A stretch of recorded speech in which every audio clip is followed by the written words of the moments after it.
Tell you. Even though everybody knows everything about Howard, here's what he wrote down. Past president, past area governor, club founder, DTM, etc., etc., etc. And that's Howard Brandt. Tonight, the title of the speech is When You Are the Toastmaster. Please welcome Howard Brandt. Thank you, Mr. Toastmaster. Adam has already stole part of my thunder. Because when you're a Toastmaster, you should dress properly. And here we have the example of how you should dress. At least have a sport coat, tie. Because those people who dress well are more likely to be considered, or people take them more serious. If you come up here dressed like I do tonight, because I didn't know I was going to speak, that people tend to not take you as seriously as they would somebody who's well dressed. So, when you're a Toastmaster, I'm going to give you examples of Toastmaster when you're here at Toastmasters, and then when you're out. Maybe at your business, or at your club, or wherever. But when you're Toastmaster here, you've got a lot of responsibility, as you do when you're Toastmaster anywhere. But you need to line up all your speakers. If some of them are going to cancel out on you last minute, try to get somebody else in there to take their place. Pick somebody from out of the crowd like we've got here tonight. Get all this, the table topic person, be sure they're all set. The joke master. Talk to the general evaluator. Get the names of the people who are going to be the grammarian, the timekeepers, and so on and so forth. So you know all of those people, and you can call their names at the end of the meeting. Then, you get all that done, everything's all set, you got the meeting under control, and you get up here, it's going to be relatively easy. Now that's not the case in all clubs. I've been in some clubs where you'd get to the meeting, and they'd say, well, let's see, your Toastmaster didn't show up. So why don't you be Toastmaster this evening? And then they would say, well, we don't have, only got one speaker tonight. George, why don't you speak tonight? See, and this happens. Not at this club, thank God, but this has happened, and I've been in clubs like that are no longer in existence, by the way. So, you get everything lined up, and that makes your job one heck of a lot easier. Okay? So then, you get the information like Jim has done. He's going to give us a good example of how it should be done. How does the person want to be introduced? How much time do they need? Those sorts of things. And then you bring them up to the lectern. The lectern, ladies and gentlemen. This thing right here is the lectern. And I like to, Jack, would you come up a minute, please? You bring the person to the lectern, who's getting ready to speak, you shake his hand, you get out of the way, and let him assume control of the lectern.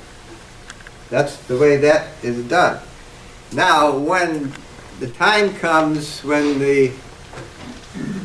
all the times are in, and we know who the votes are for the best speaker and the other jobs, you don't walk out here like this and say, Steve Flick, you're the best speaker of the evening.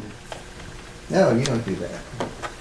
You stay behind the lectern and you tell Steve Flick to come up here because you are the best speaker of the evening.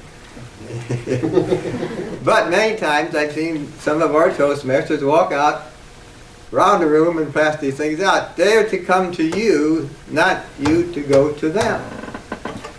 And you want to know how they are to be introduced. Besides, people would give you information about how they would like to be introduced, and that's an important thing because particularly people who don't know them. We always have a number of new people here, and we could give them information about the person who's going to speak.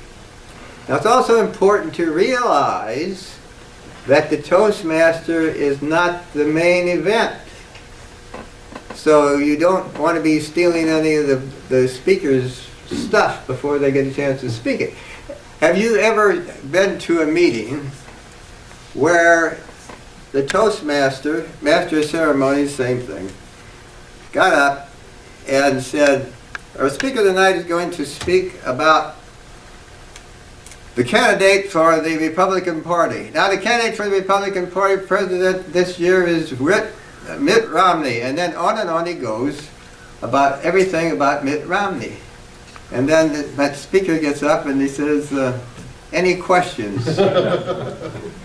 Don't step on the speaker's stuff. What your job is to make the people interested in what this person has to say because of his qualifications. Don't get into his speech. Get into his qualifications. Now, there's different situations, as I said. I think the classical Toastmaster that I have ever seen, who always made the presentations down at the Missouri Athletic Club for any important occasion, really, was Jack Buck. He knew just about, you can give jokes, you can tell jokes, but you got to be careful when you do it. Jack knew exactly how far to go with that. And so when I say you can set the tone of the meeting, and I think Jim did it well this evening, get the people enthusiastic, but as I said, you're not the main event. And if you are, let's say, for example, you're to introduce people at your company,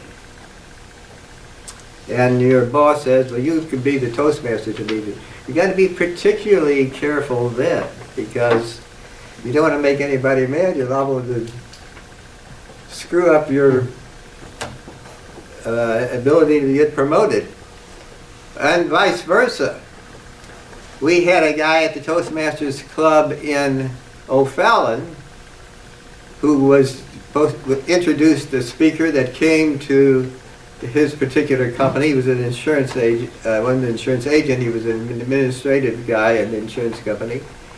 And he did such a good job, he got promoted and sent to Ohio in charge of the big office in Ohio. So, my time is about to run out, but I would like to tell you, ladies and gentlemen, that Toastmaster is the most important job that we have at Toastmasters here, and it's a very important job whenever you're called upon to be a Toastmaster. And so, keep those things in mind, and maybe you'll get promoted and be sent to New York, God forbid. Mr.